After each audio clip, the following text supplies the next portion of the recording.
I want to thank the organizers for inviting me to join you here. I think this is a terrific occasion.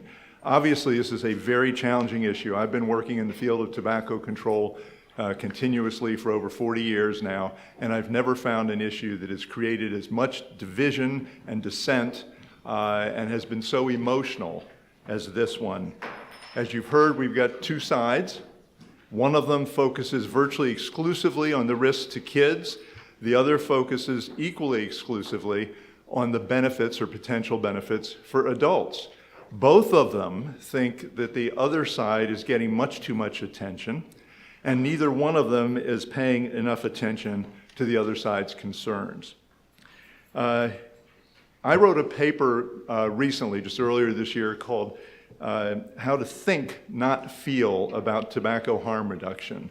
And I really do believe that's the direction we need to move in, because this is such an emotional topic. We need to do at least three things. One is focus on research-derived data and logical analysis. The second thing is an emphasis on what I mean when I say logical analysis. We're never going to have the data that we would need to come up with definitive conclusions as to what's right and wrong here. Never. We'd have to wait probably 30 years to get good epidemiologic data that would be comparable to what we have on cigarettes, and even then, we would not have those numbers because there's so many different products coming out, there's such a mix of uses of them, that basically we're never going to have all the data we need. That doesn't mean that we can't get more and better data. It just means that if we're going to make policy decisions, we have to do them with less than completely adequate information. And the third, which was mentioned, that General Miller mentioned, is we need to do analyses that look carefully at both the costs and the benefits of e-cigarettes. We have to compare the potential costs to youth use with the potential benefits of vaping-induced cessation by adults. So I want to start out saying a little bit about what we know about each. And one of the problems with a meeting like this is that there's so little time for any one topic that we can't go into any detail on these, and I regret that. Here's a meta-analysis that was produced by Cessation and his colleagues that looked at the many prospective studies, actually this looked at about 9 of the prospective studies, that indicate that never smoking kids who vape are more likely to go on to try cigarettes in the subsequent 6 to 18 months. The odds ratio, they said, was 3.5, looking across studies. I want to emphasize, that's a high odds ratio.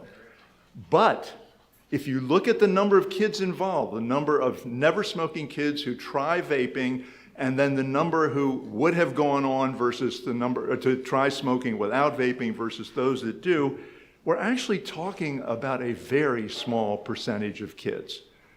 That's just analytically a fact. And I think it's a very important one. Further, we don't know how many kids go on from trying smoking to becoming smokers. I'll give you just one example. I think this is the most, frankly, the most appalling of these studies. They had a small sample they looked at. 4 kids were in that group of extra smokers who wouldn't have smoked ostensibly because if they had not vaped. Of those 4 smokers, all of them claimed that they had smoked 1 to 2 cigarettes in the preceding 12 months. Now, that's an extreme case, but the others have something in common with it. I want to credit the authors of the studies. They do try to control for risk-taking propensity among the kids, but they avoid or don't control for some things that are very important. For example, marijuana and other drug use by kids. And what I consider particularly lacking in these studies is that the vast majority of them don't even look at other tobacco product use by the kids. So I find it very difficult to conclude that there's a causal relationship here. That's not to say there isn't. So even if you assume that there is a causal relationship, and you assume that 100% of these kids who initiate smoking as a result of vaping go on to become regular smokers, you're talking about changing the smoking initiation rate in the United States, which, by the way, has been plummeting. you're talking about increasing it by somewhere between 2%, which I believe to be the most realistic figure, to a maximum of about 11%. Okay, that's the maximum increase you could see in the initiation rate if we buy that this is a strictly causal relationship that converts people to smokers. But the actual evidence that we're dealing with is pretty much the opposite. Now, you've heard this mentioned before. During vaping's ascendancy, cigarette smoking plummeted among kids. The 30-day prevalence dropped at a rate we've never seen before. And if you look at this graph, you'll notice that it's been dropping. This actually just goes back to 2004. It's been dropping pretty steadily for 20 years. But it was pretty much a linear decline, which is a good thing. That means an accelerating rate of decline when it's a linear drop. But if you take a look at the years beginning in 2014, which is the first year of significant numbers of kids trying vaping, smoking is down. And it was down at the highest rate in the 40 years that Monitoring the Future has recorded data on on kids smoking.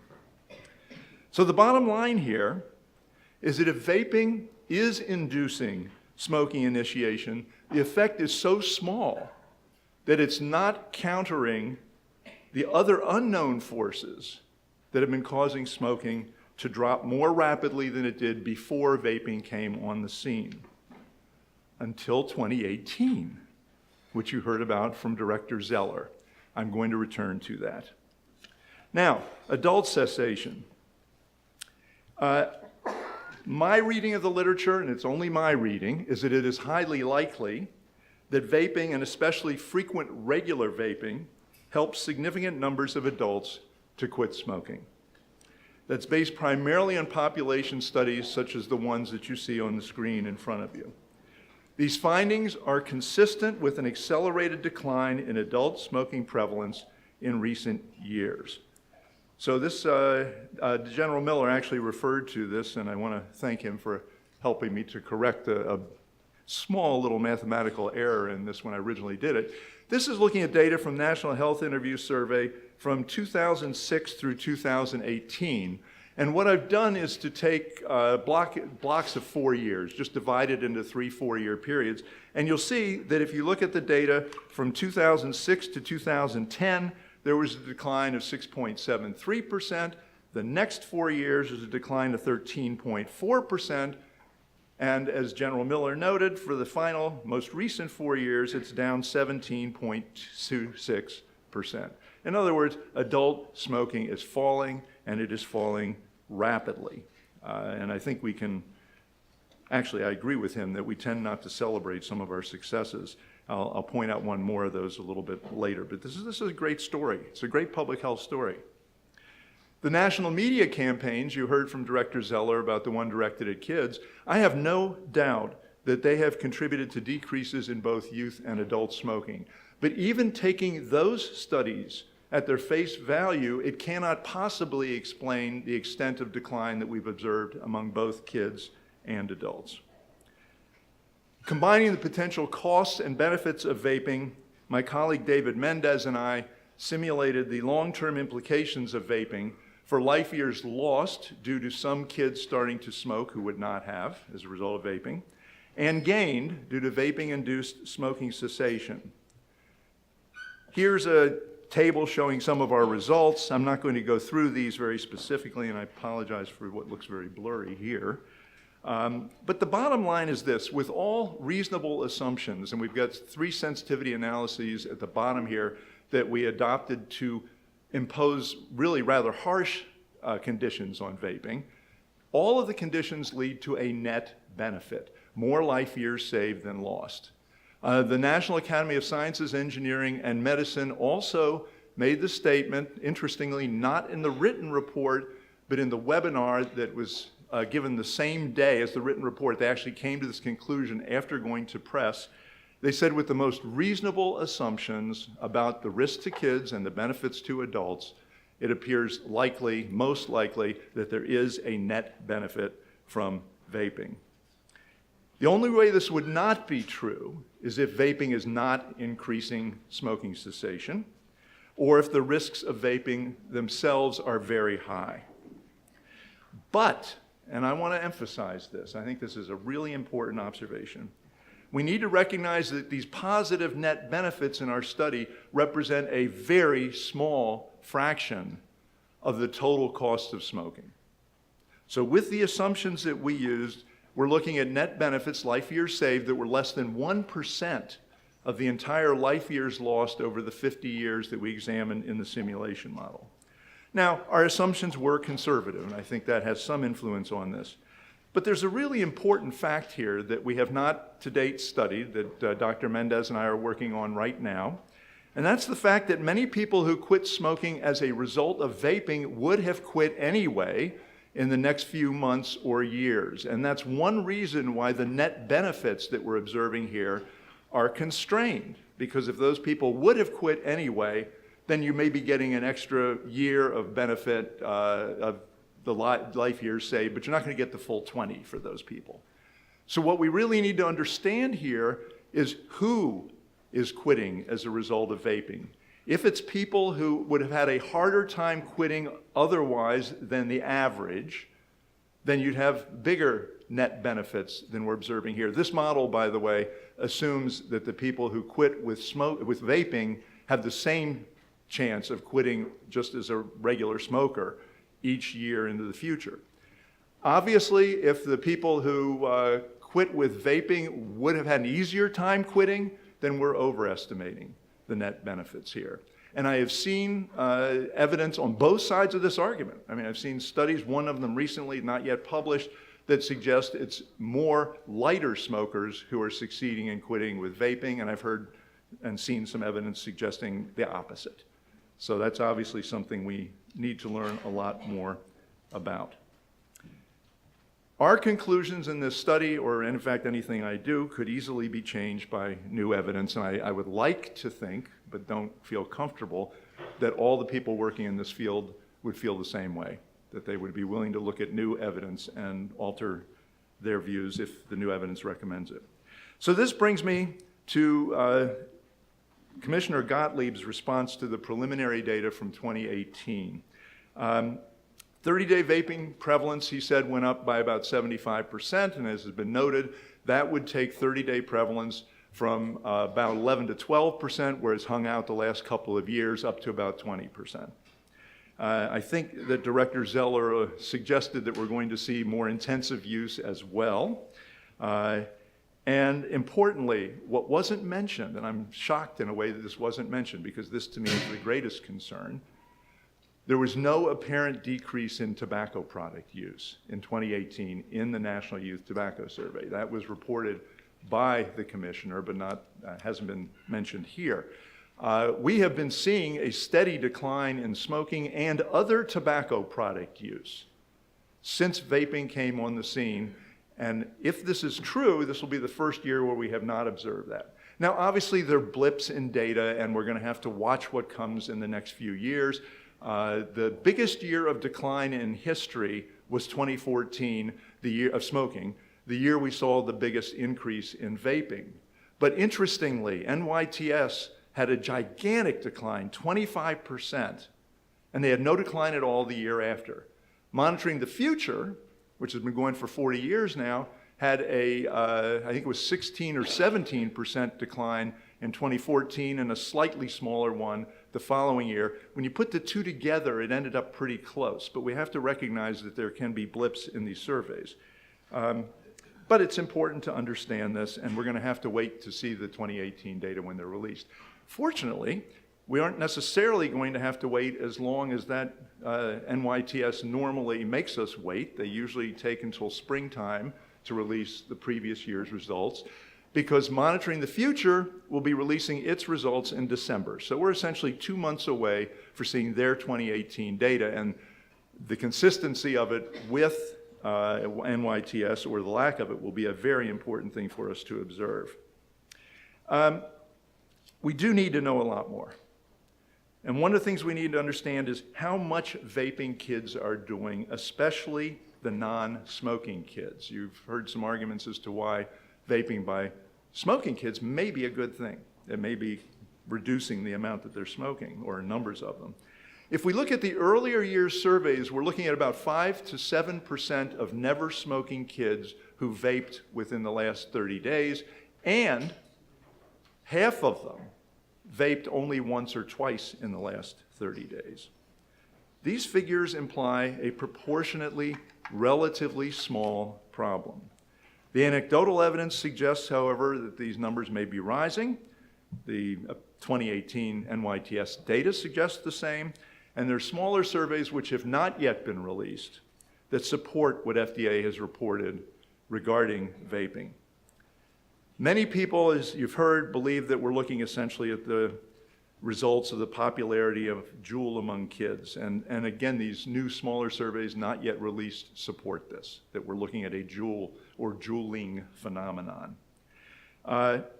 Basically, Juul is a cool and probably very superior product to what's been out on the market. And that's reflected in the remarkable sales growth, and it is important to recognize that that sales growth is driven by adults, not by kids. Juul's superiority has a possible upside. It may be a better substitute for smoking than other e-cigarettes. And we indeed have some suggestive evidence that that's the case. There is a survey of 20,000 Juul users that indicates, actually General Miller gave the number, that some 50 to 60% of them were now, these are formerly were smokers, are now not smoking at all, and they are just using Juul. I would respectfully disagree with you that that suggests a 50 to 60% smoking cessation rate. I don't believe that for a minute. I've never seen anything that comes close to that kind of smoking cessation. That includes people who have quit a week ago and a month ago. And we know, and actually when we were burning the paper the other night, David and Ray were sharing some data with me to suggest that the overall long-term smoking cessation rate, long-term cessation, is about 4.5%. And that's a big increase, by the way, over the last several years that we're observing. So that's a very good thing here. But basically, all of this suggests we have to be careful not to throw out the baby, which in this case is the adults, with the bathwater. That is kind of a funny mixed metaphor, but appropriate. Thank you. This points to an inherent problem, and it's one we all need to acknowledge, and people don't want to acknowledge this. Better products for adults are likely going to be more attractive to kids. There's this notion out there that we can simultaneously minimize the risk to kids and maximize the potential benefit for adults. You can't minimize and maximize anything at the same time. So what we're talking about here is essentially a logical impossibility. And Dr. Gottlieb recognizes this. He said that in our pursuit of slowing the on-ramp, vaping leading to kids becoming addicted to nicotine, maybe smoking, we may have to slow the off-ramp, adults benefiting from vaping in terms of quitting. So FDA really does face a challenge, I think David said, threading the needle. It faces a serious challenge of trying to figure out how to restrict vaping by kids and do so while minimizing the damage to the potential benefit from adults. That's a tough one. And I was very impressed actually to hear Mitch say that they are targeting this campaign so specifically at kids that they think that adults aren't going to see it. That's probably pretty important.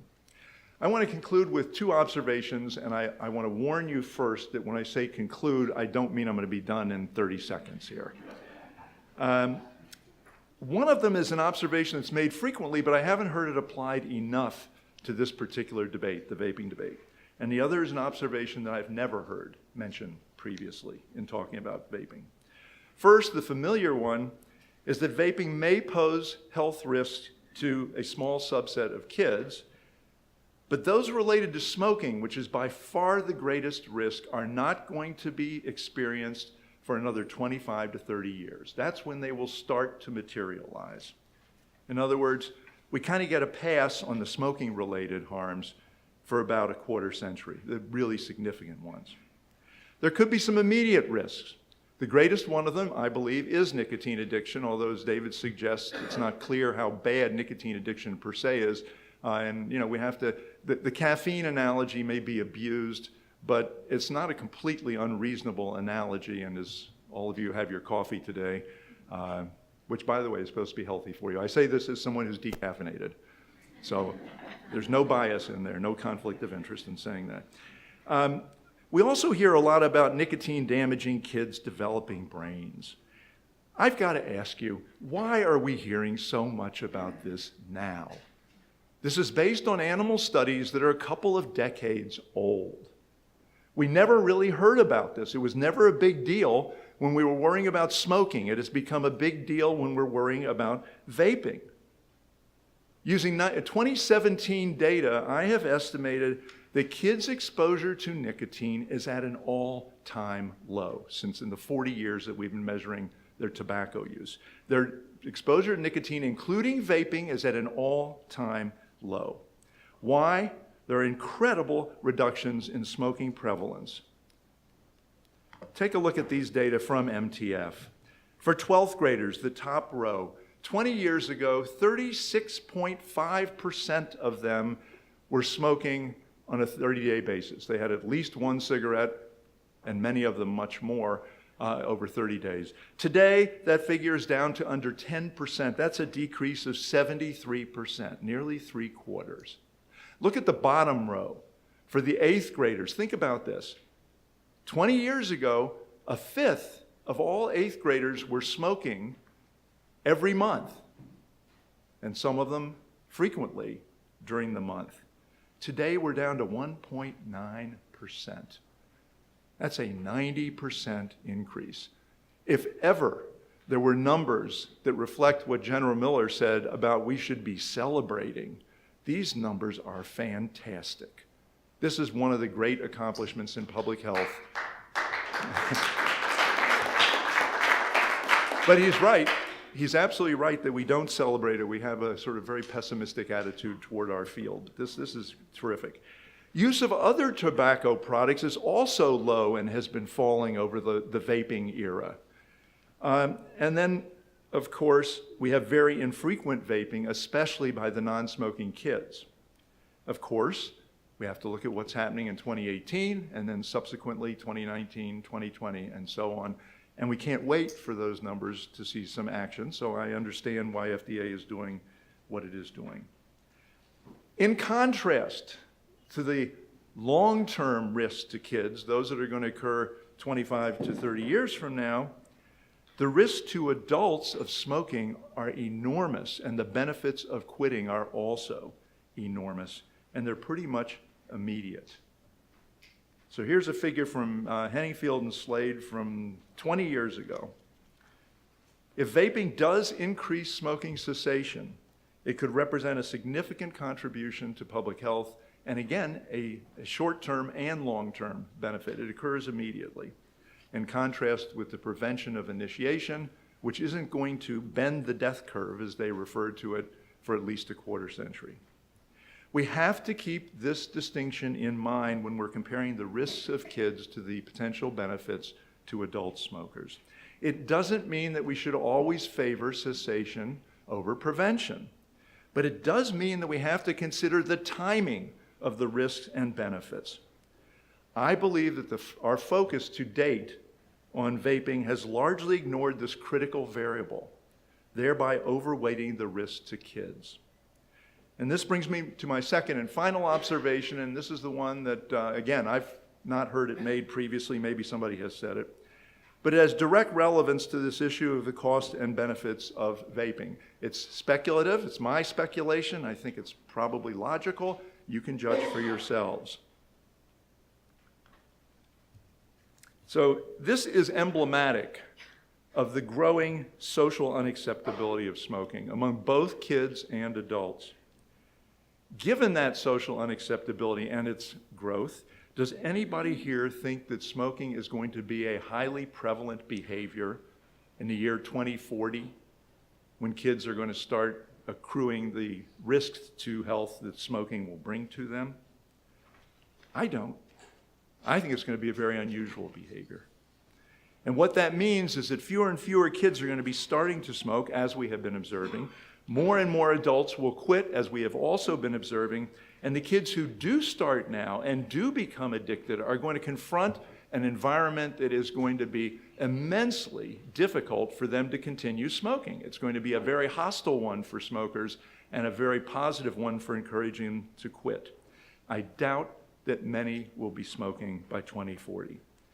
The implication, and it's an interesting one to think about, is that the initiation of nicotine use and smoking in particular today is unlikely to translate into the kinds of problems that smoking initiation has brought us over the past century. As I said, it's something to think about. Thank you.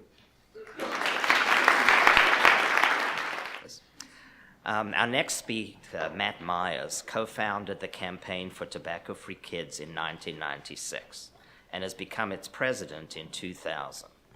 At the request of the Attorney Generals and the White House, he was a key negotiator in the landmark Master Settlement Agreement of 1998.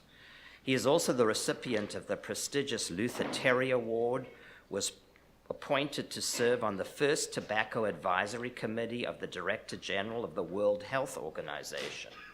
Matt is a dedicated and devoted career and a very long career in reducing youth smoking and its devastating consequences, not only in the United States, but around the globe.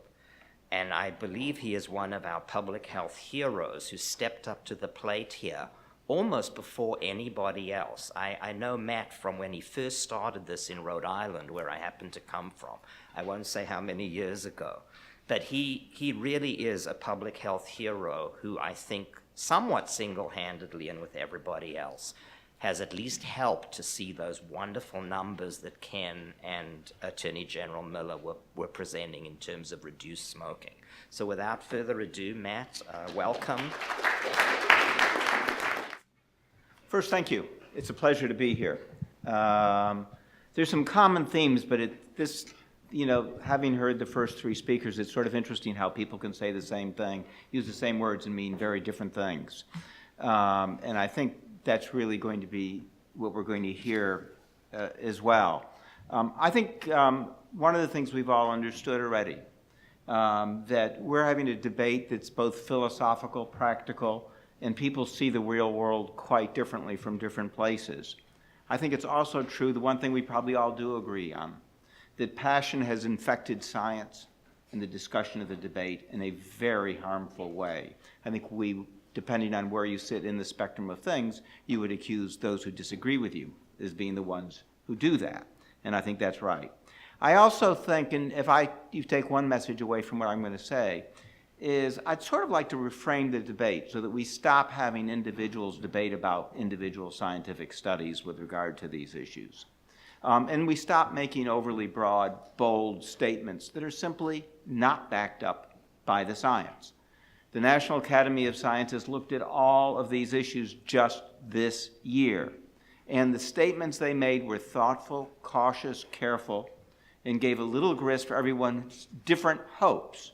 But they didn't make the kind of bold statements. They said whether e-cigarettes have an overall positive or negative impact on public health is currently unknown. There are a host of variables there.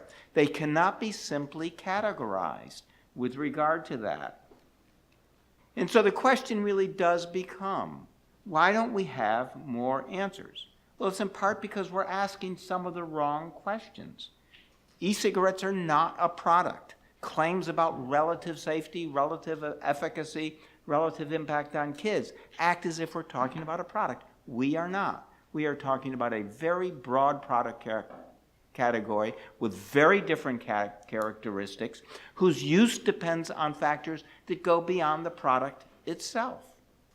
And what that means is, and we haven't talked about that, but I will, is Mitch said it very correctly. We have to look at who's using it and why. What are the factors that are causing them to use it and why? And we have to understand that's not a fix. That's a variable. It's a variable that can change over time, over players.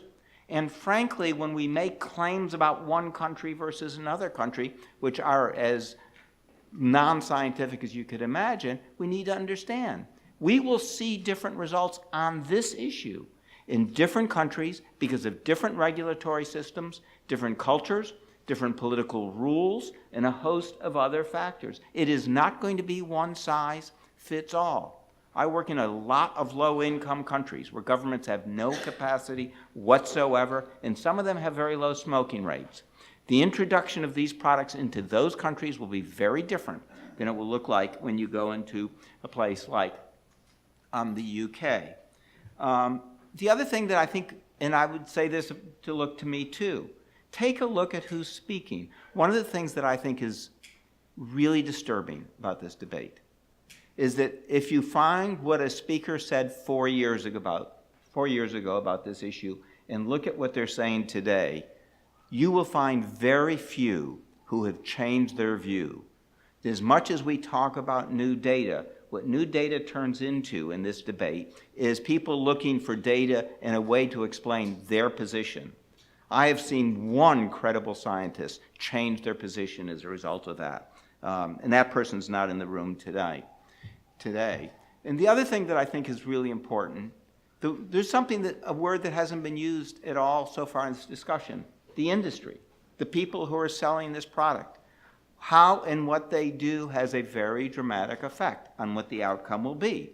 Proponents of e-cigarettes never talk about it. Opponents of e-cigarettes can't overcome it. We have to have a candid conversation about that. Which brings me down to a really important issue. And that is, I think people intentionally mischaracterize what this debate is about for advocacy-related purposes. It's not fundamentally a debate about whether harm reduction is good or bad. It is about how to maximize the benefits and minimize the risks. I've said it already. I think overly broad statements based on old data that is often cherry-picked does not further the debate. And that is a very important thing to understand. There are, without any question, e-cigarettes out there that are completely useless for helping people quit. And there may well be ones, and Juul could be one, that have the potential to be very effective. But we need to figure out which are which, as opposed to acting as if all are one. We need to divide the questions out and ask ourselves the question of who are they being marketed to? And what is the impact of that different level of marketing with regard to these issues before we draw conclusions? And look at the circumstances and ask ourselves the question, what are the kinds of rules and regulations and policies that we need to get to the right result with regard to that? As long as we focus solely on the product and make bold statements about the product one way or the other, we will not have a meaningful scientific debate. And so in many respects, some of the issues come down to a broad issue, and I've put it at the two extremes, and the two extremes are inappropriate, but the way to understand it. There are folks out there who say we need to have a libertarian view. We need to give these companies broad range to, quote, innovate without having to comply with the government regulations. And any government regulations that put our hands on them, like the ones that FDA has, will stifle the progress. It's my view that in fact there is no issue that calls out for meaningful government regulation than this one. And it's really fundamentally important. One of the reasons we don't have good answers is we don't have good science. One of the reasons we have poorer science in this field than in almost any other is because in other areas the FDA regulates, the manufacturers are required to do science and provide it to the public, understanding they have the financial incentive to do so. That's not the case here. As a result, find me good science from a manufacturer of e-cigarettes anywhere. Second, in the absence of government regulation, and I'm a smoker who wants to quit, and I come to someone to ask for advice, I don't have a clue what to tell them which product to use and which product not to use. I don't have any way of knowing what the quality of the product is, or whether the brand will be the same tomorrow as it is today with regard to that. What does that do? It enables products that have no discernible benefit to dominate the market because of the pleasure or taste or flavor or marketing, as opposed to giving the leg up to those people who are willing to do the good science and produce products that actually have the potential to help smokers quit. So in a very real way, we're denying smokers the very information they need by how this discussion has gone on. And then lastly, and I'm going to talk more about this later, because I think it is a complete herring to say this is kids versus adults. It is in no way that. There are plenty of rules and regulations that we know how to protect kids at the same time making products available to adults. But the absence of regulation, and you've got to get down to the real world and out of ivory towers, has meant that the kind of marketing that has taken place for e-cigarettes has in fact poisoned the debate. It has caused outrage. You can't talk to a parent in the United States who isn't upset by what they're seeing. And if you want to have a thoughtful scientific debate, get down with the people, as we've seen, and you'll see there is a very human reaction to what has gone out there. Now, last week, I wrote a commentary to an article that Mitch wrote and thought I'd written the most benign thing, where I said regulation is essential because this discussion involves an ever-changing set of products and evolving scientific standards. It also involves a recognition that the public health impact of different products varies based on how and to whom they are marketed, and from nation to nation based on differing regulations, cultural backgrounds, tobacco use rates, and governmental capacities. Something very similar to what Mitch himself just said, and was viciously attacked as demanding the near impossibility. What I was doing was calling for rules and regulations that would put all of these companies out of business as a subterfuge. Well, it's really just the opposite. It is really just the opposite. I think the only way that we're going to see the potential of these products done in a way that actually has trust of the American public, trust of the world, is by a government agency stepping in and setting the rules and regulations of the road, serving as the independent arbiter. So I give Dr. Scott Gottlieb enormous credit, enormous credit. He is by nature a free marketer. He has come to this conclusion in no small part because of the reality of what he has seen in our country. And so when people say to me, your demand for regulation is really just your way to squelch this, which is just the opposite of anything my organization has ever stood for. What's the standard? What's the problem? Well, Mitch laid it out.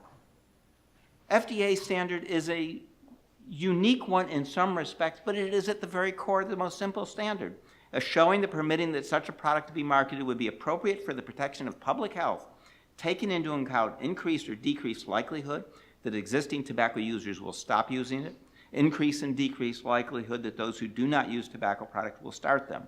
It doesn't mandate specific tests. It doesn't tie FDA's hands. It gives FDA's hand the authority to figure out how to do it in a practical, reasonable, and meaningful way.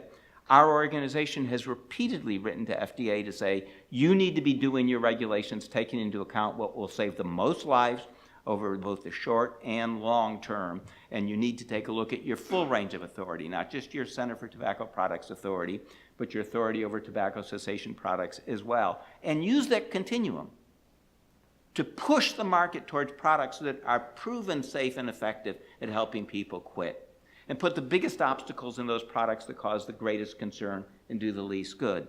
If that's being a prohibitionist, I raise my hand and take credit for it. Now let's understand this when we call for this. FDA was created for precisely these kinds of purposes, to protect the public from potentially unsafe products, and because there's real harm when health claims or claims about a product's efficacy are unproven. I think the data is absolutely clear. Adult smokers who use these products almost always do it because they are interested in quitting. And we are doing them a disservice because we aren't telling them which products will do it. The government has an absolute obligation to do that, and it's not doing it. And regulation does something very important, and this is a point that I made. It serves as the independent arbiter for us. It means that we're not having debates among different scientists, well-meaning in some cases, not so in others, passionate about their position, defending their case. We have always used places like the National Academy of Sciences, the reports of the Surgeon General, and the Food and Drug Administration to play that independent role, tasked with protecting the public health, tasked with being science-based, not being persuaded by commercial interests in one form or another. Why wouldn't we do it in this case in a real way? And we've heard some other claims too.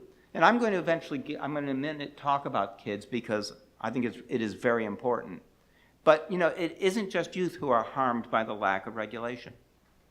The health benefit from ends comes, as Mitch said this morning, only if a smoker switches completely or if it serves as a pathway to quitting.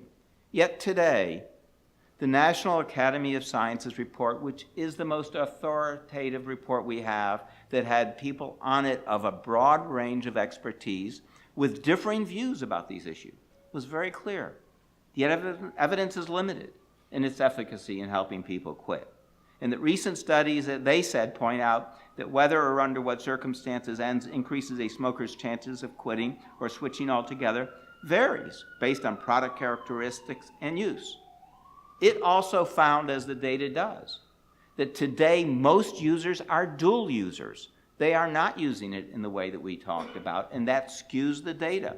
In fact, it shows that 80% of users are dual users, so that is incredibly important.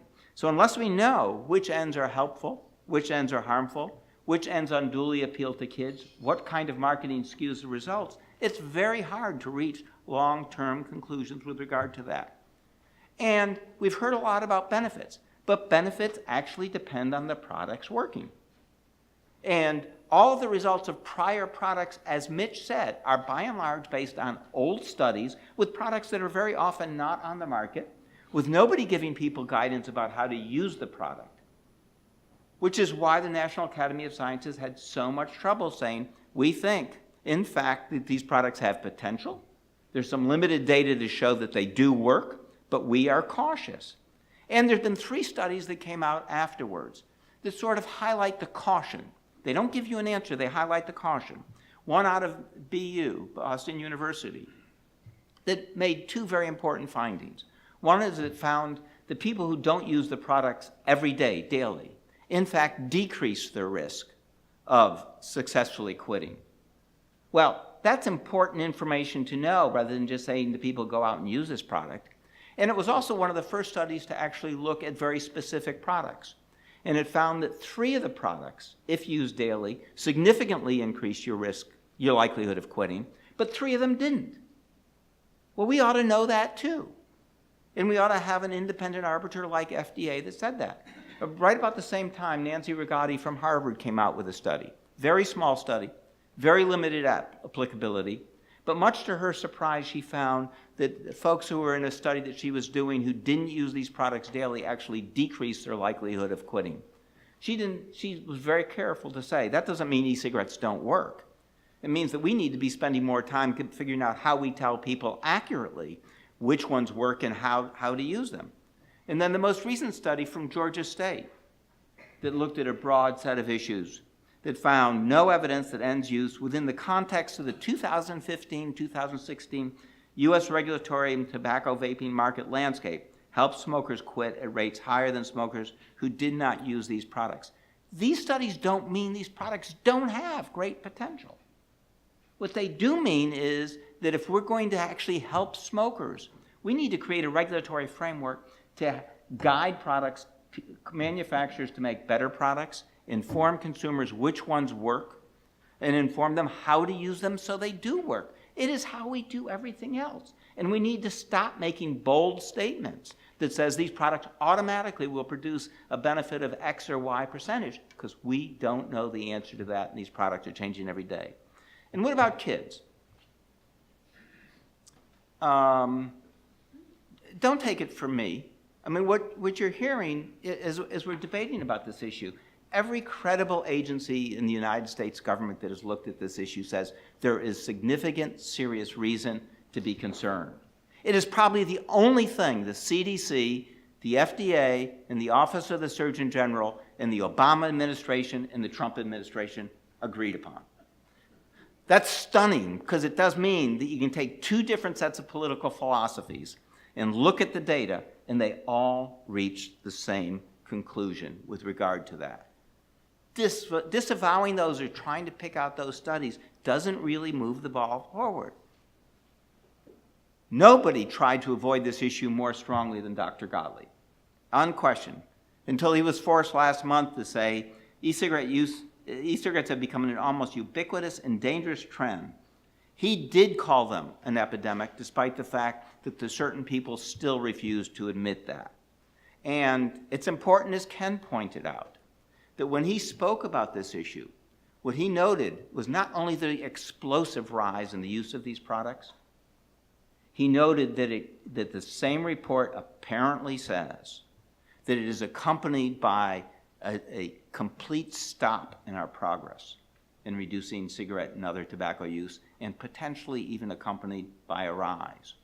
It's a one-year figure, but we all jump around on these figures, and it is a matter of serious and real concern with regard to that issue. So, and the question of frequency. I'm going to make a point shortly that says all the data that we're talking about with kids we should throw out the window anyway, because everything changes with Juul. But nonetheless, even the issue of frequency, it is absolutely accurate to say the kids do not use these products as frequently as they use cigarettes. It is also accurate to say that roughly 25% of the kids who use these products use them 10 days or more. With regard to that it's more than with regard to cigars and other products which we have legitimate concerns about. Are they using ones with nicotine? You know, the studies where kids say flavors are nicotine, they often don't even realize that they're being asked to make a choice. All they're telling you is that they like flavors. The sales data show they're buying ones with nicotine in it. No one should be kidding themselves about that. These are CDC. This is a CDC slide with regard to it. And the thing we don't talk about, the elephant in the room, what about the behavior of the industry? I was one who would have hoped that when the e-cigarette industry came out, particularly the companies independent of tobacco companies, we would see behavior very different than we saw from the cigarette industry. Unfortunately, the reality has not proven that to be the case. And if we don't take it into account, we're burying our head in the sand. Their marketing is exactly what the cigarette industry was doing. This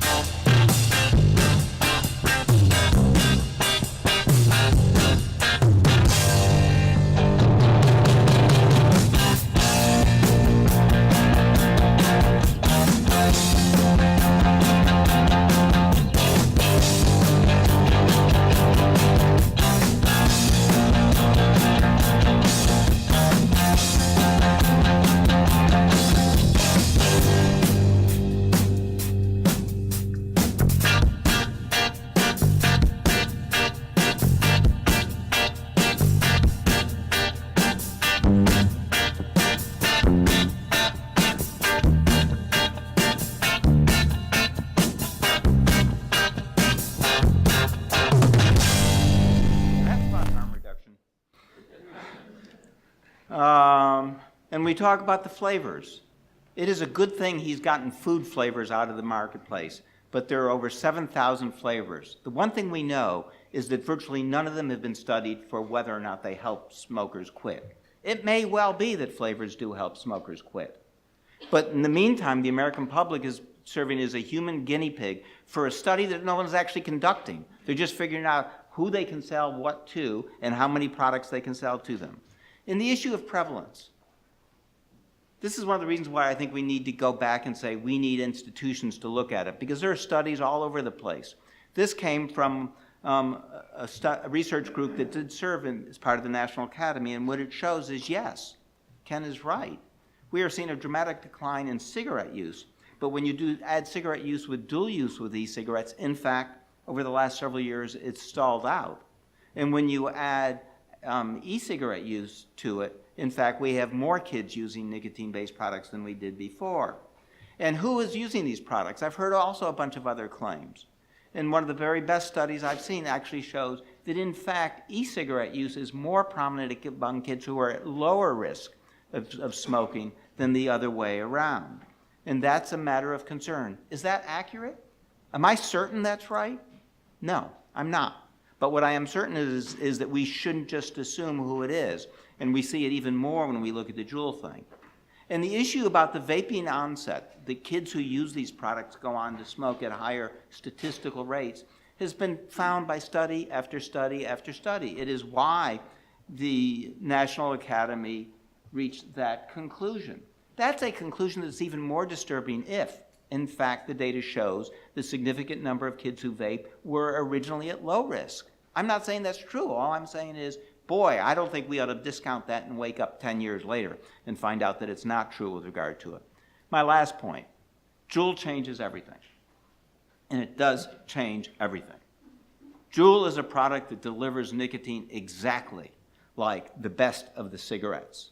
It gives a rapid increase at very high levels. A single pod is 20 cigarettes, a whole pack. Kids who would never dream of smoking a pack of cigarettes will chomp down on a Juul and do it periodically throughout the day and into the night with regard to those issues.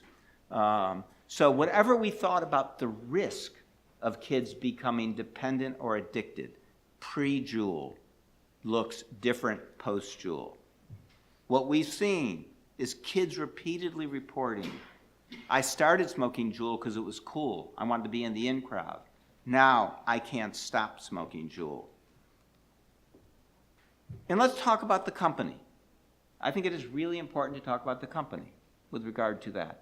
When these first reports came out and people were concerned about what we were seeing in social media, Juul's response was that they have no control over vendors. I know we appear on social media quite a bit. That's completely separate from us. We don't do that. All the things you see on social media, we have absolutely nothing to do with. We actively try to take these things down. Well, the truth was something totally, completely, and utterly different, and studied in this article in tobacco control. They spent close to $2 million, which is a lot on social media. They had a conscious, careful strategy to supplement the social media. They had their vendors who were using the Juul logos, all with their permission to do it. They had individuals who were sponsored within social media. The net result? Juul didn't just happen in our schools. It was a real product of a combination of product and one of the most masterful social media campaigns that we have ever seen. Now, the other thing we've heard is, sure, we may have started out using lifestyle ads that just look like cigarette ads, or sex appeal that look like cigarette ads, or fashion images that look like cigarette ads, but we stopped right away. These was what were introduced in 2015, and you don't have to worry about us. But again, I could show you a dozen of these ads from 2017. Frankly, almost right up to the time that FDA called them out on these issues. So if we don't figure out how we're going to get a handle on what e-cigarette companies do, then that profit goal, to find them wherever you can get them, is going to override all of the rhetorical statements they make about what their intentions were with regard to it. And then Juul said, well, we didn't know it. But a New York Times investigative report showed, well, in fact, that they were, well aware that their ads could appeal to them, and that very quickly they began to realize that kids were using them in large numbers. They have never admitted that publicly yet. Why should we trust them to be the ones to do this? We shouldn't. That's the bottom line to it. And then the other issue is Dr. Gottlieb and FDA deserve enormous credit. They have really begun to reach out and call on the companies. But can we really solve the problem by calling on the individual companies? Assume Juul behave absolutely perfectly from now on. It created a roadmap for the other companies. So soon after Juul became so well known, Phantom reconstituted what used to be an old e-cigarette blue to take advantage of the nicotine salts to be able to deliver high levels of nicotine in a very soothing way to kids. And how are they marketing it? There's a campaign going on throughout Atlanta with a party bus, logos on billboards and signs all over the place, young women, paid influencers going on with regard to those issues. You know, once the genie is out, the genie is out. And it's not going to be solved by just asking one company in a whack-a-mole way or another company. This is another product that was reconstituted itself afterwards to come up with a new product. And there were some ads that I didn't put in because my secretary assistant told me that she didn't think they were appropriate for public audiences. With regard to those things. But there's an important lesson here to that, and that is these companies have behaved in exactly the same way as cigarette companies. Their rhetoric is different. But the rhetoric of harm reduction from cigarette companies is 50 years old. It began with filters to light tar and low tar, and it was always, trust me, we are producing better products that are going to save people's lives. If we've learned one single lesson, it's not that harm reduction isn't a smart strategy, it is we can't trust them. And that what we need to have in place is a set of government rules and regulations to prevent this kind of marketing, to prevent this kind of targeting, to require companies to provide adequate levels of science, to figure out how to do it in a way so that responsible companies have a pathway to doing it, and we do get rid of the irresponsible companies as we move forward there, so that people know what they're doing. It is the way we can both ensure that whatever potential these products have is realized without, in fact, jeopardizing another generation of kids. I'm not willing to do the experiment without some meaningful and serious government oversight. Thank you.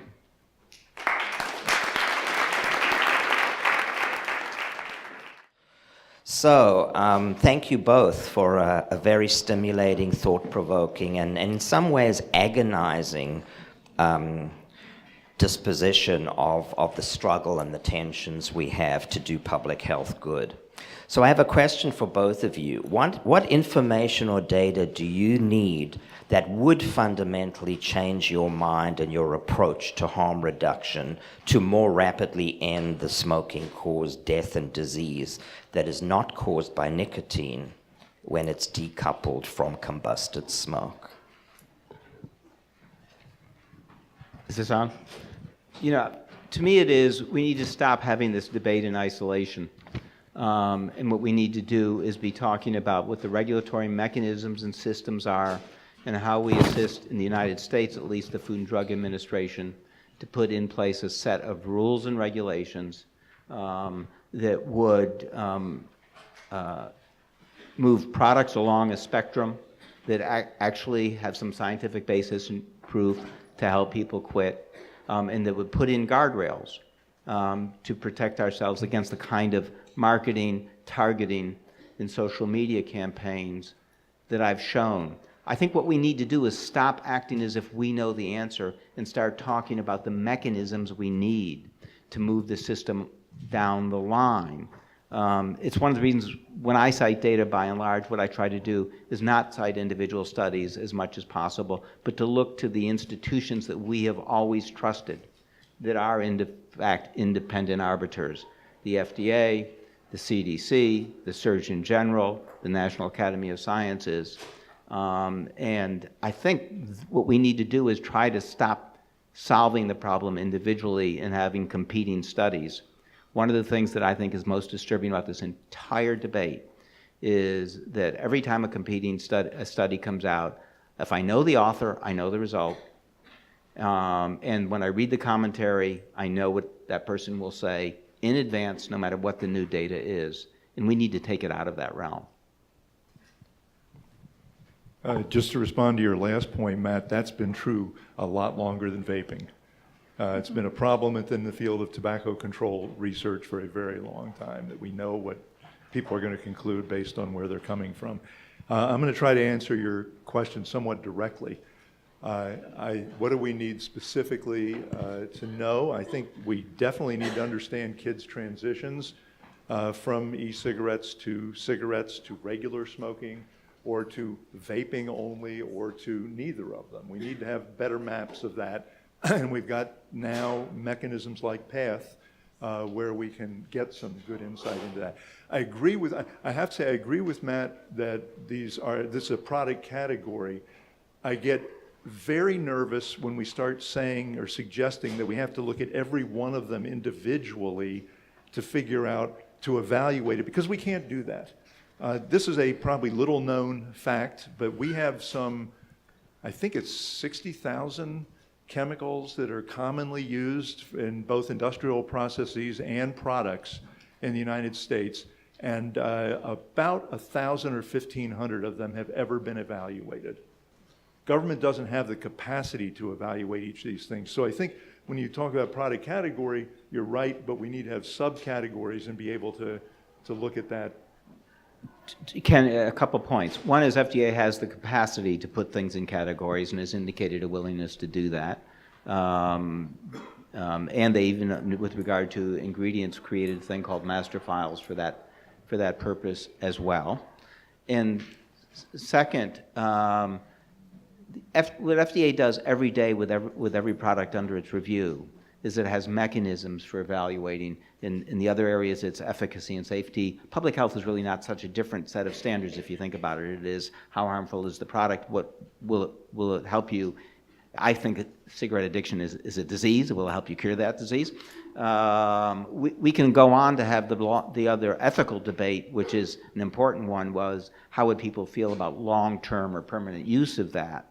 But we are multiple steps away from that, at the moment with regard to it. So when I ask the question is if we want to help the most smokers, what do we need to do?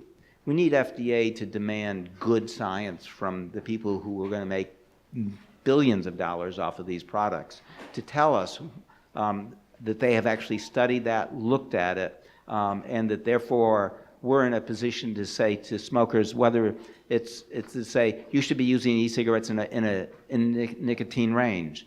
In a hearing that was held before the FDA in January, a group of pharmaceutical companies said, what we need is the flexibility so we don't have to do product by product, but if we produce a product that falls within a current range, there's enough data to be able to do that. We've actually convened organizations to urge FDA to follow that track and do that with regard to that. And I think there are all those mechanisms out there, and I think it is vitally important to do that. I am so struck by the data of the number of cigarette smokers who use these products who fail. And then have the potential downside of having failed being even more discouraged. And if we're not able to advise them and point them in a particular direction, we're only enhancing the fail rate. So I very much agree with you that we need to figure out what helps people to quit with e-cigarettes. One, you pointed out some studies there that said people who did not use them frequently have a lower rate of quitting. That's actually well known, and that comes also from some studies that has suggested that people who use them frequently and intensively have a higher rate of quitting. So one of the major things we need to understand, David, I think, is what is it that helps these products be useful for a subset of adults? I've never seen e-cigarettes as the holy grail, but I do think they may help a subset of adults to quit who may have trouble doing so otherwise. We clearly need to understand that better.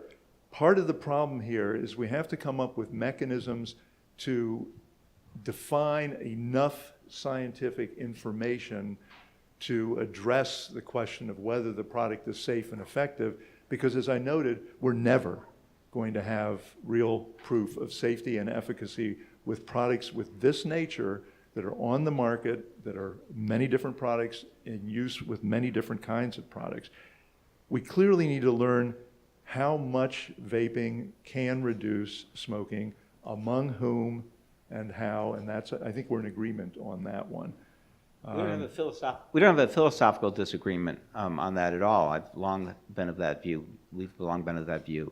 Our real concern is that we've got to talk about it in saying vaping, and we in fact do need to help people figure out the differences among products, whether it's individual ones or product categories or other things. We need to require the science to be done to say, the BU study was interesting because half of the people who did it daily did much better. I mean, really dramatically much better. And the other half who did it daily with a set of products didn't do better. We need to be able to tell smokers that, which means we need to get more than the kind of single one-off study that, a place like BU could do, because by the time BU published, and this was the point that Mitch made, by the time BU published, probably the products that were being used were probably gone and off the market. Of course, this sounds very much like nicotine replacement therapy and the other treatments we have for smoking, which help only a small minority of the people who use them. It sounds like most pharmaceuticals, which, by the way, the pharmaceutical companies will not allow us to see their data underlying their trials, because it turns out that in many cases, all they need to do is prove that their drug is as good or better than ones on the market. They won't let us see the data that will demonstrate that for a subset of those people, they're much better, and for a subset, they're worse. You're going to have that with any product. We've got that with the FDA-approved medications. But to me, the core message is we need a set of rules and regulations that apply uniformly, that e-cigarette manufacturers have to apply to, that would give the public some trust that they know what they're using, that what they're using has been tested out, what they're using is made with some level of quality and consistency, and that FDA in fact is requiring manufacturers to track this data so that we get it in a post-market surveillance. So, the 2009 legislation allows that now. CEDAR is capable of doing that as well, so that in fact smokers who want to quit will figure out which of these products or which categories of these products, under what circumstances, provide them the greatest advantage to do so. In some respects, it's so common sense that it's strange that you have to say it. Okay. But it is really true. It is also the way that we, at the same time, minimize the concern. I mean, I do think we need to take a look at the fact that Juul prides itself that its product delivers nicotine, frankly, just like a Marlboro. And they've shown me their data that, and we have seen all the studies, and we've both agreed on the studies that show how rapidly, products like Marlboro begin to create signs of dependence and addiction. If these products do the same thing, then we have a different scenario than we had pre that product. I've also had some cessation specialists say to me they're concerned because Juul does something else that Marlboro does, and that is it has a rapid decline in nicotine. It's a rapid up and a rapid down. And the rapid down, they found, was actually creating relapses, because as opposed to a sustained addiction thing was out there. I don't know if that's true or not, but what I'm saying is what we need is an agency like FDA looking at that data and advising us so that consumers who want to use this actually have reliable, meaningful data that has been independently evaluated. Okay, So let me cut off. Can I just do one quickly, real quick response to that? I agree. And by the way, I thought it was a bit of a red herring saying that there are a lot of people, or suggesting there are a lot of people out there who think we shouldn't have regulation. My understanding is everybody agrees we need regulation. The question is, what is it? How is it achieved? What's the appropriate form for regulation? One of the things that really worries me about this is, let's face the fact, so far the Center for Tobacco Products has accomplished almost nothing of real consequence. And to get regulation into place that will do the kinds of things you're talking about is at least a decades-long process. And I'm not saying we don't need to do it. I just want to figure out how to do it. The politics and the bureaucratic procedures they have to go through make it exceedingly difficult for them to achieve truly meaningful regulation. Thank you. We're going to take just one question because we are running late. Spike? My name is Spike Babayan. I am with the New York State Vapor Association. And I'm glad that you finished that, Ken, because that led perfectly into my question, which is that while regulation is absolutely necessary, and almost every person in this industry would like that, and I hope to see you guys Monday and Tuesday down at FDA to discuss PMTAs for vapor products, because the reality is, if companies that have been around for 100 years, like Swedish Match and Reynolds and Altria, they've been around for decades and decades, can't get PMTAs approved, how can companies that have been in business for less than 5 years, who have no money, who don't even know what they're doing or are barely in business, possibly meet a PMTA? And I guess the question is that what's best, to eliminate the market completely until the studies are done and the PMTAs are in place? What would that do to public health overall by eliminating the industry completely until a PMTA is approved? And how long will it take FDA to do that? Obviously, you can't answer that, and Mitch is gone, but what's best for the industry, for public health? I think it is a positive step that companies are now being required to go to FDA when they produce truly new and genuinely new products. I think FDA, prior to Dr. Gottlieb, was slow to lay out the criteria they were going to use in the processes. And And I frankly think the Obama administration deserves enormous criticism for that as well. I think that under Dr. Gottlieb, you see a real commitment to trying to figure out how he uses those regulatory powers to achieve a public health goal. He has shown, both with opioids and several other things, a capacity to change the timelines for necessary rulemaking and decision-making with regard to these things. I think we will see that, and I think that will be very important.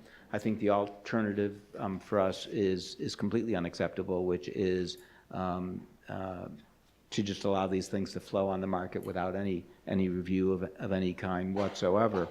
The one thing that has concerned me for a long time is that some of us actually tried to engage the e-cigarette industry literally back when the legislation was being drafted, and the only thing they wanted was to be out of the legislation.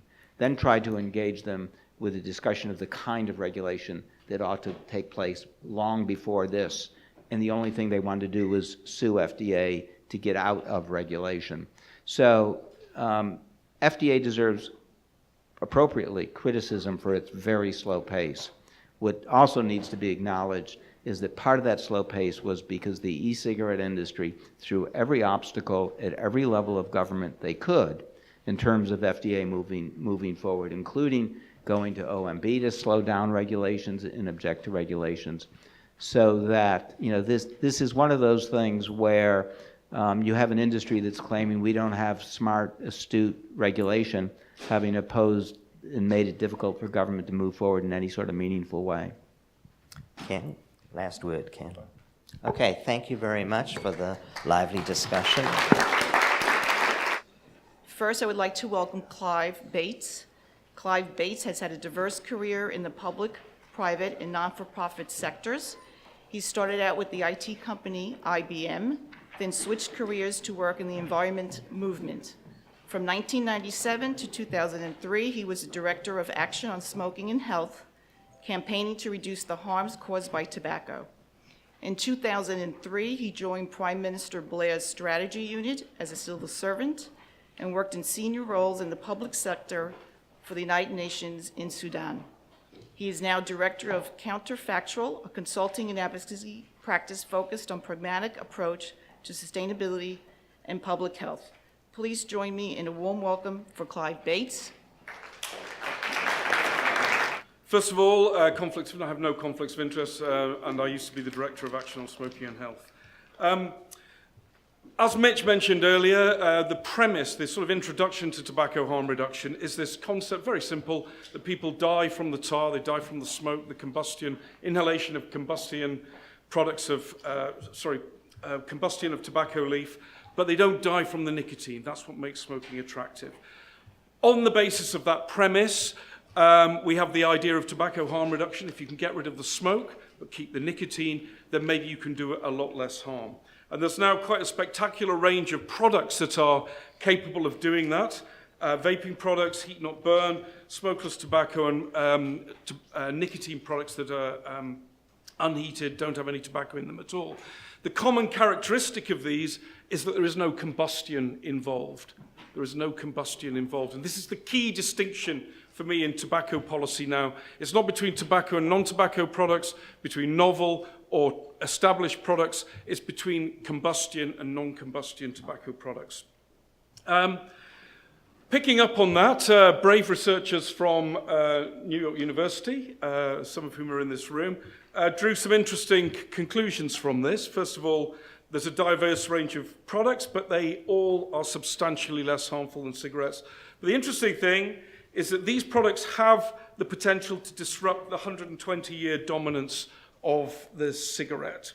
Okay, now that to me is a really exciting prospect, and that's why I am keen and excited about this prospect. It's a disruption of a deeply harmful, entrenched industry, the cigarette business. Okay, some of the disruption will come from within the industry itself, some from outside. But that is something to get excited about and care deeply about, certainly not to discard easily. I'm going to quote a few, I'm going to draw on a few quotes from the Royal College of Physicians report as we go through this. Nicotine Without Smoke, Tobacco Harm Reduction, which was an assessment done in the UK in 2016, broadly consistent with the Public Health England assessment of 2015 and the update that they did in 2018. And I just, because the point was made earlier about this 95% thing, I just wanted to just mention where this came from. Royal College of Physicians says that e-cigarettes are unlikely to exceed 5% of the risk of those associated with smoked tobacco products, may be substantially lower than that. Now, they're using quite careful language here, but their message here is designed to reach the consumer, the user, the health professionals, ordinary people giving advice, and the purpose was to give people an anchor in relative risk perception so that they would understand what you're talking about. If you just say it's going to be less, it's less risky, that could be 3% less, or it could be 97% less. So they're trying to get people in the right place so they had a good instinctive feel. Royal College of Physicians believes that's a cautious estimate, hence they say unlikely to exceed, may well be substantially lower. And that was based on a review of the science since repeated by Public Health England 2018. Similar statements from National Academy of Science. We've seen various people cherry-picking their quotes. I'm going to do the same, of course, saying that e-cigarettes are far less harmful and the American Cancer Society substantially less harmful. You're getting a sense there that there's a kind of consensus, and the reason is basic physics and chemistry. Processes are completely different. They are completely different. It would be incredible if they were the same. Let's go on to some data now on proof of concept. I'm going to just duck the UK situation for a minute. This is the position, the sort of dire position that we have in the European Union. This is the smoking prevalence in all 28 member states. This is the UK up at the top there, second from the best, with the smoking prevalence just when this was done around 16-17%. The EU average around 26%. Pretty appalling actually, and some very high levels of smoking in some of the countries. But what I wanted to draw on was the interesting case at the top there, which is Sweden. Okay, now Sweden has a smoking prevalence of 7%. In this survey, and that's a pretty incredible result. 7% sort of adult smoking rate. No other country has that, and the reason it is because a lot of the use of tobacco and nicotine in Sweden is through snus, which is one of those alternative nicotine delivery system products. But that also translates into a much lower rates of disease. So the chart on the right is Sweden's male death rate attributable to tobacco-related diseases. Okay, it's not a coincidence that the low levels of smoking translate to low levels in terms of disease outcome. Norway is even more spectacular. This is again, the interaction between smoking and snus use in Norway. This is for the adult population aged 16 to 74. Okay, and you can see snus creeping up as smoking goes down. But you go to an older age group, you see an interesting cohort, younger age group, you see an interesting cohort effect. So this is the 16 to 45. The crossover happened earlier, and the smoking rate has dropped further than in the full population. Now, if you go younger still to 16 to 24, this is young men. You can see snus now dominates the form of tobacco use, and you get many users don't even initiate with smoking in the first place. Snus has essentially driven smoking out of the form of tobacco use. So it's not one of those things, oh, they were a smoker and then became a snus user. They were never smokers in the first place. And then this is the killer chart for me. This is young women in Norway. The smoking prevalence, age 16 to 24 here, fell from 17% down to 1% in around a decade, okay? And that is associated with a rise and a switch to snus use. So to me, this is important proof of concept. You can change the way people use nicotine, and it can potentially give you a very deep reduction in the level of smoking, with commensurate benefits that follow from that, because the risk of using a product like snus is unlikely to exceed around 1% probably of the risk associated with smoking. So let's look at some UK figures. Again, we're seeing vaping becoming a large-scale phenomenon within the UK. We have now 3.2 million vapors, some of whom are dual users. More on that in the next chart. And we are approaching now 7 million smokers. So there's population growth going on as well, so the changes in prevalence are actually steeper than these curves suggest. But my point here is that vaping has become a large-scale phenomenon relative to tobacco use. It isn't just something that's going on at the margin in the UK. You know, over 3 million versus 7 million. It's a material change in the way the market is functioning. This is the picture of exclusive use versus dual use. And you can see that we had a crossover around 2016 in which we started to have more of the people who were vaping were exclusive users and fewer were dual users. So over time, there has been a progression to exclusive use. There are all kinds of reasons why that might be. It might be that the products are improving and more satisfactory. It might be that people have been following a pathway through dual use into exclusive use. There could be other reasons as well, but it's a generally quite encouraging sign. We also have quite low levels of use amongst people who have never smoked, been never smokers. This is all adult data. And I argue there's really not that much to worry about with them anyway. Okay, this is some comparative data. This is UK, Australia, and United States, just picking 3 countries at random. And you can see, broadly speaking, a fairly rapid decline, actually, in the UK and in the United States. The US figures, as people were saying, really do deserve a round of applause. There really is fantastic progress going on here. If I just put the trend lines up here instead of the actual numbers, oh, hang on, sorry, yes, UK caught up with Australia there. When I was at ASH, we always looked longingly over at Australia, thinking, oh, gosh, if only we could do those kind of things they do. But now we've caught up, we're feeling quite pleased with ourselves.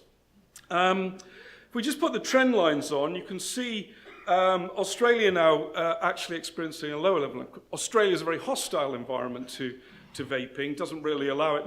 There's plenty of people who vape in Australia, but it's not really officially sanctioned. And if you look at the data since 2013, when Australia really racked up the tobacco control policy with very steep increases in taxation and plain packaging, you can see the rate of decline is even lower, whereas in US and UK, the declines were carried on being quite steep. There's clearly, there may be something going on there. I think it's interesting it's interesting to speculate on why that difference is. Just an aside on American experience, a kind of rapid declines in tobacco use set in after the sort of turn of the decade.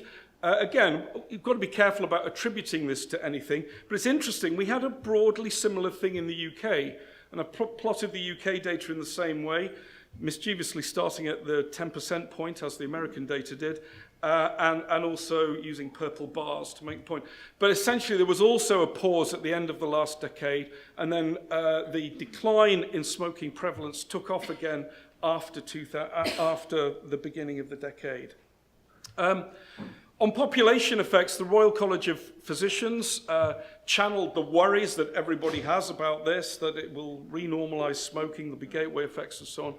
But it said this is at the time, no evidence of any of this in the UK, and that it was mainly being used exclusively as a safer alternative to tobacco smoke by confirmed smokers who are trying to reduce the harms to themselves and others from smoking or to quit smoking completely. That was their assessment. They looked at all the evidence in some detail, and that was their assessment at the time. Our Office of National Statistics published data shortly after, in which they said this, in Britain now we have the highest proportion of quitters in over 40 years, okay? And that coincided with the rise of e-cigarettes, which the Office of National Statistics chose to flag there. On children, everybody's worried about children. We don't have actually that much of a problem, and I do appreciate the issues with with Juul, so on. Perhaps we'll come back to that. But at the moment, we don't see any large-scale uptake, and we don't have a lot of, at the moment anyway, we don't have a lot of anxiety or press coverage or anything like that that might encourage the kids to start taking it up. But I know it's a concern here, so I wanted just to say a few things about youth use and how to basically keep calm and carry on. Please stay calm about young people. First of all, we have to put it in the context of other youth risk behaviors, like alcohol use, drink driving, marriage. I recommend looking at the Youth Risk Behavior Survey. It's a tremendous piece of work, but it shows the whole landscape of youth risk behaviors. We have to put this behavior in the same context as that. And we have to recognize that nicotine and vaping itself, relatively speaking, is a minor risk. It's not like drink driving, texting, having sex while drunk or whatever. It's, in the grand scheme of risk, it is not a big risk unless it leads to cigarette smoking. Secondly, there is very little evidence to support a gateway effect. Go into that more later, but I'm not going to dwell on it now.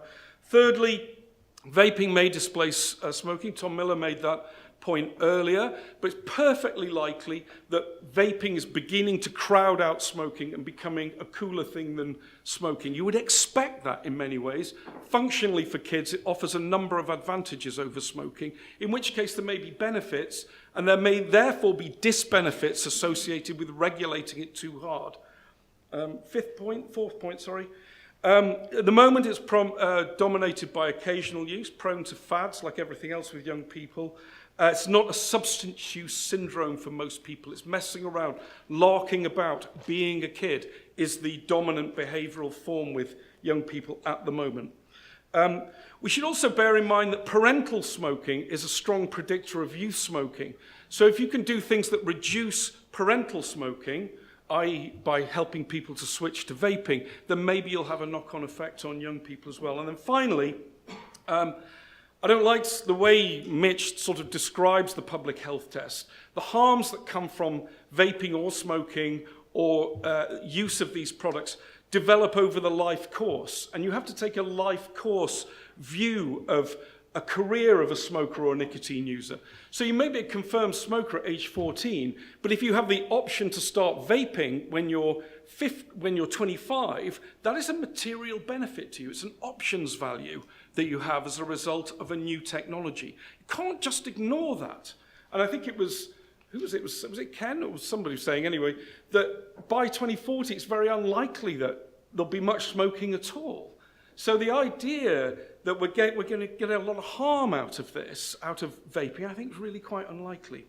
Anyway, and I think we also want to be clear that the pressing immediate at-risk population are middle-aged, usually poorer smokers, people entering their 40s or older who really do need to quit smoking by whatever means they can. We should be much more focused on them at this time.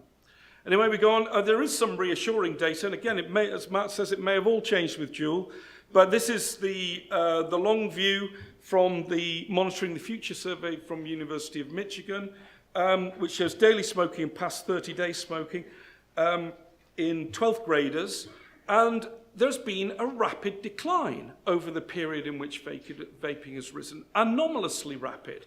Okay, so again, maybe we should be a little more concerned about smoking and a little less concerned about vaping, because again, here there is a positive story. Some more data from the UK. Very important insight from the Royal College of Physicians is that these products are marketed as consumer products, and they are more popular as a result. They are about substituting one pleasure-seeking behavior with another. They are not about an illness treatment cure paradigm in which you define yourself as ill, go to a pharmacy, get something, and stop yourself being ill. It's a really important understanding and a really important insight into how vaping works. It works in the same consumer space as smoking, and that's why it's effective, because it's barging smoking out of the way. Just some data here. There's a cluster of reasons that people in the UK give for vaping. Health is my number one reason. I get a great deal of pleasure out of vaping. E-cigarettes have improved my quality of life. So basically a consumer lifestyle choice here going on about, I just want this to be better. I don't necessarily want to stop using nicotine. I just want to be less hurt by it. Main reason why people use to quit or abstain from smoking. There's some other good news in that chart as well. But again, you can see it's people want to get out of smoking, but they don't necessarily want to get out of nicotine use, or else they would just quit. Again, we can all quote surveys at each other, so I'm just going to quote these, but I'm going to write in the interest of time. There's a number of surveys now showing that we've seen increases in the smoking cessation rate, that findings that e-cigarette use contributes to a reduction in combustible cigarettes amongst established smokers, and this one where over 6 million European smokers have benefited in some way from the use of e-cigarettes as they quit smoking. Risk perceptions. It's a pretty disappointing picture on risk perceptions because, obviously, let me put some American data on here. 2017, only 5.3% of Americans correctly thought that e-cigarettes were much less harmful than cigarettes, which is a really disappointing number. The UK number for that is 13%, and it's now risen to 17%. But we also have this trend over this period of worsening perceptions. More people thinking that the risks were the same as smoking or only a bit less or whatever. And what happened over time is that people went from being uncertain to being certainly wrong, is the broadly. So thank you, science. Your contribution has been noted there. This is amongst smokers. It's not much different, actually. So again, imagine what we could do if actual perceptions amongst the at-risk population were properly aligned with the expert and scientific judgments that I showed earlier.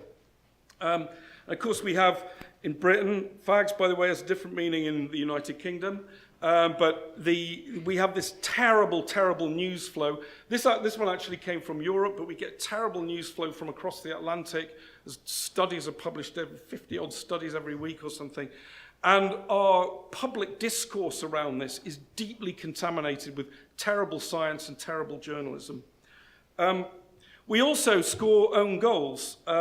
So why do people not use e-cigarettes? I do not want to substitute one addiction for another, says I think it's about 28% of people, the most cited reason.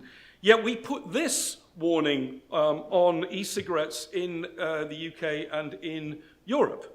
Okay, this product contains nicotine, which is a highly addictive substance. Actually, quite a misleading warning label, yet that has to go on every e-cigarette package in Europe.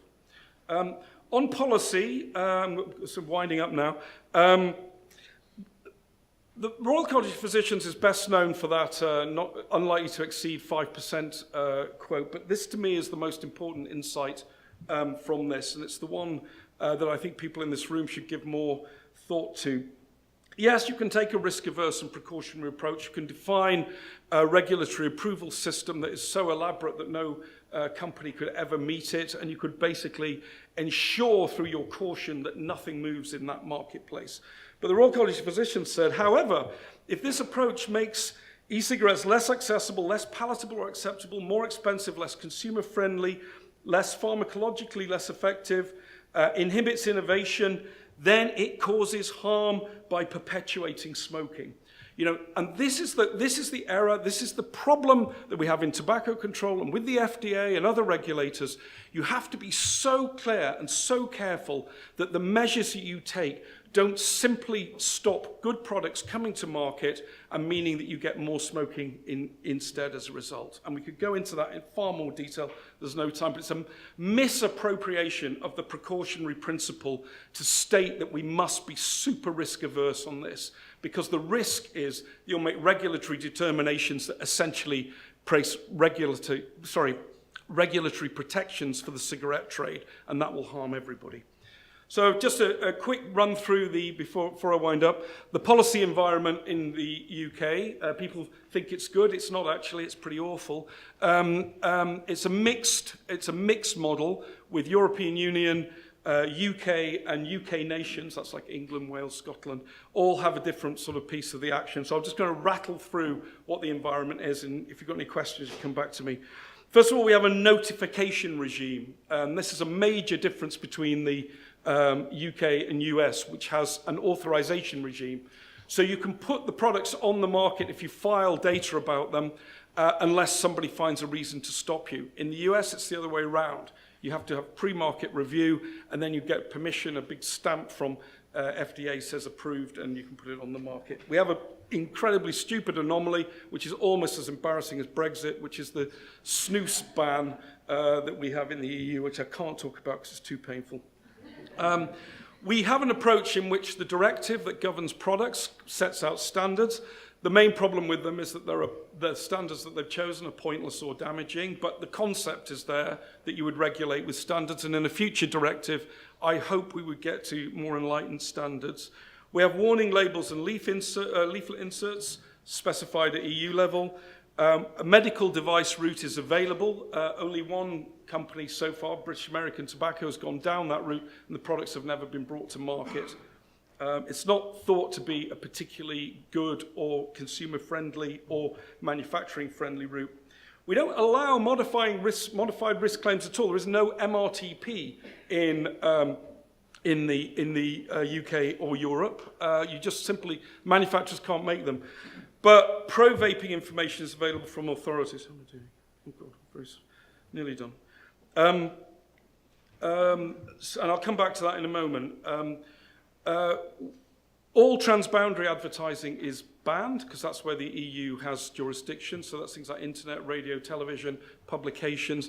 But if you want to put it on a bus shelter, as long as it's fixed to the ground and can't cross a boundary somehow, then you can advertise, subject to controls on the content and placement of the advertising, which we have in the UK, which is similar to the regime used for advertising alcohol. We have no excise tax. Just value, normal standard tax. But there's consultation going on about whether there should be tax harmonisation at EU level. In public places, the owners and managers of the place determine the policy. There is no right to vape, but there is no broad prohibition. That's as I think it should be. You should only override the will of property owners when you have a compelling case that bystanders are harmed, and no such case exists. We have vaping-friendly stop smoking services. So you want to quit, there are stop smoking services that will help you do that with an e-cigarette. And the NHS sends out positive messages, the National Health Service, single-payer, universal coverage system. And we have age restrictions which are imposed at UK. So that's broadly the environment. But key thing is the culture and the environment in which this all exists. It's very positive. This is Public Health England.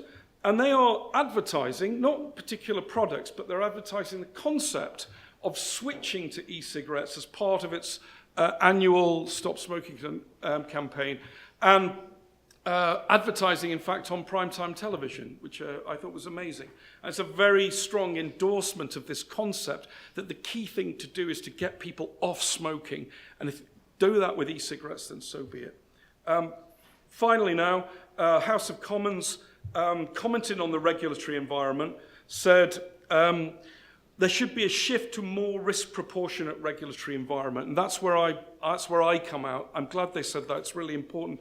The regulation, the burdens, the hurdles, the hoops should be proportionate to the risk. Otherwise, you'll end up creating a presumption in favor of the incumbent. The incumbent is cigarettes, and that's the most harmful product of all. So that's why I would be cautious about some of the things that Matt was suggesting, because they could simply end up making it easier for the cigarette trade. Controversy, again, I didn't draw this out. It is controversial. I think it is very challenging to the field, and I have to say, I wanted to end on a very positive note. I think it's great that we have this gathering with these different views in the room. It's challenging to all of us what's happening. It's a disruptive technology. It's a disruptive time in the industry. It's also a disruptive time in public health. Long-held views about the industry, about who does what, about the power and rights of consumers, these are all under challenge at the moment by this, and it's only by talking in forums like this that I think we will make progress. I will leave it there. Thank you so much.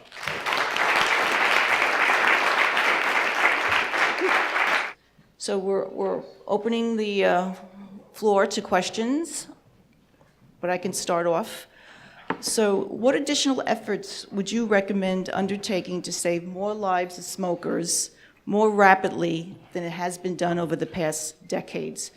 And what are the barriers, do you think, of implementing those actions? I think number one thing would be to correct risk perceptions and make sure people have a reasonable understanding. And the level of misalignment of risk perceptions is so great, is so damaging. If you don't think the products are any less safe, then why on earth would you switch to them if they're giving you a less satisfactory sensory experience? That's number one. I really do think we have to be so careful about unintended consequences of excessive regulation. I think the point New York Vapors there made was very strong. If the PMTA process is too burdensome, you don't end up with a better e-cig on the market. You end up with no e-cig and no e-cig company on the market. So we have to be so careful that the level and burdens are dialed back and calibrated appropriately to the risk, or nothing will move. And just treating everyone like they're a tobacco company. Tobacco companies can cross-subsidize their vaping businesses. We've got massive fat balance sheets. They can withstand any of this stuff. It's the non-tobacco companies that we should be worried about, who can't stand the burdens of regulation. And that regulation has to be strictly calibrated to what's needed, what we need to know to justify putting these things on the market. So we need more creativity with standards instead of every company justifying every product from the bottom up. We should rely more on pre-market review instead of trying to guess. I mean, one of the most absurd things, I think, is saying, well, we need to do modeling to find out what the public health impact is. Who could possibly have produced a model that would have predicted what happened with Juul? Who could have done that? No one. So, and no one would have taken it seriously if they had. They would have thought it was a pumping up the stock. So, again, why not look at that from a post-market review point of view and then take action to redress if you need to? So that's a few thoughts. All right, thank you. I think we have a question there. Hi, my name is Stuart Bowers. I run an electronics cigarette store in Brooklyn. As far as the regulations with the vapor industry, at least with the independents, it's not that we're fighting regulations, it's that we would like to stay into business, and for us to do regulations like that would be next to impossible. That's like saying a mom and pop hardware store and Home Depot, if they want to put out a screwdriver, have to go through a whole regulation process. And you have to prove that the screwdriver works and that some knucklehead is not going to take the screwdriver, stick it in his toaster, and pull out a Pop-Tart. That's what you're asking us mom and pop stores to do. That's an interesting metaphor. So somebody winds up winning here, and it's not the independents, it winds up being big tobacco because they have the money to do this. So you're basically wiping us out. So it's not that we're fighting regulations, it's that we're trying to stay in the business. And what I'd like to see is standards, not regulations. Set standards that we can control and get into. It's the same thing with flavors. I've been running an e-cig store for 4.5 years now. The age range in New York City is 21 and older to buy an electronic cigarette. My youngest customer is 21. My oldest customer is 86. I carry 33 flavors in my store. I don't carry them in there because they don't sell. I know kids aren't getting their hands on them because I'm the bouncer at the door. I have customers that pack-a-day smoker will sit there and use strawberry shortcake, and it took me a year total to get her 100% off of cigarettes, but that's the flavor that worked.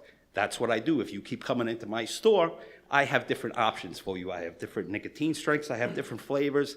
I have different devices. Some people want it to look like a cigarette. Some people want it to look like a giant can of Coke. Yep. So thank you. Yeah, I agree with you. I mean, I think there's unfair criticism of the vaping industry. Of course they responded going to OMB and going to court when they're faced with an existential threat. Obviously they did. And the PMTA process is so deeply unsatisfactory. It's very opaque. It's everything FDA says it doesn't want it to be, but it actually is. You don't know what the success criteria are. You don't know what studies you're supposed to put in. You don't know how they'll be judged. You don't even know if they'll be judged consistently. So I think it was right to do that. And I think the kind of ideas that you're talking about, having standards, having clarity, have some findings. This is what we know about these products. Fine, if they meet these standards, put them on the market. That's a much better way of doing it. It's not a free market Wild West. It's a controlled environment, but it's one where the regulation done by standards is transparent and proportionate and efficient. Thank you very much. I think that answer really dovetailed in the initial question. Can I just jump on one more time? Very quick, so I think Okay. we're ready to break for lunch. Can you tell me what the difference is in the UK as compared to the US, where a guy in a lab coat to me is a guy in a lab coat? Why is the UK in the position they are with e-cigs? Right. And here in the States, is it a monetary thing? Because No. you make a lot of money with cigarettes here in the States. Okay. Okay, a very brief answer to that. There is a very strong cadre of scientists in the UK. Some of them, I would say, are world class. And they basically have a strong consensus on the right thing to do here. They've interpreted the evidence. They work closely together. And they have seen that there's a lot more statistical data, a lot more monitoring in the UK. It's very, very visible, very clear, showing the benefits from this. Even the skeptics in that group are impressed by what's happened. That is then translated into the activist organisation. So my former organisation, ASH, is positive about harm reduction. The main cancer charity, Cancer Research UK, is. Public Health England have come on board. So there's essentially a consensus has formed that this is the right way to go.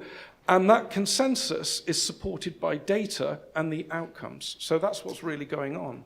Okay. Thank you very much. Let's thank Clive Bates. One last one. Quick one. Very quick. All right, Donna, make it quick. I just want to thank the last person at the microphone for describing what sounded very much like an adaptive design study. But just, as someone who was treating smokers until recently, I was so taken by the fact that you are including e-cigarettes in the formulary for smoking cessation, the NHS. And I'm wondering if you had something like Juul. I mean, the environment seems very different. Like, we have a campaign for tobacco-free kids. We have this crazy product that just came out and is being taken up by kids. I'm wondering if the conversation would change if you started seeing rises in Juul and and also very taken also question about how the sort of sense of it's enough data to act versus waiting for the perfect data, which I think we're doing here. I mean, it's a bit hard to know. It's a really good question, thank you. It's a little hard to know what would happen if we did have, quotes, an epidemic of use among young people. I do think there would be quite a measured debate about what was going on, and there would be a lot of statistical data basically collected to understand what was going on, including, for example, the interactions between vaping and smoking. The NHS approach to this, it's not in the formulary as such, but the advice that's given to people is that you should try these things, off your own dollar, basically at your own expense, try these things which may well benefit you. We don't have this thing where we say, because it's not approved by the medicine regulator, we can't talk about it. Because what they're trying to do is put the interests of the smoker above all else. And if they think there's a way that they can get them to stop smoking using these products, then that's what they'll do. And it's proved quite popular. It's the most popular way of quitting in the UK. I agree with you. We have, and I think the UK has, an approach that says we do not need to know everything. If we need to know everything, then we will subject ourselves to paralysis and we will be unable to move. We believe there is enough known about these products. And even when people say, oh, we have no long-term data, that's true. And we won't have long-term data until 2050, by definition. So we say, well, how much do we actually know already? We know that all of the things like the cancer potentiation of the cigarettes is sort of around, less than 1% of that of smoking. That's a useful finding. And you should be able to act on that. You would need amazing theories of the human body for the massively reduced exposures, which are measurable now, not to translate into greatly reduced health risk. So that's a finding that people use and say, well, we can act on that. And we try not to let the perfect be the enemy of the good and try and pursue the good. So I think it's a sort of pragmatic style amongst the sort of academics, experts and practitioners that are in the UK that are doing this that has led us into that position. So thank you very much. Let's give a warm Applause to Clive Bates.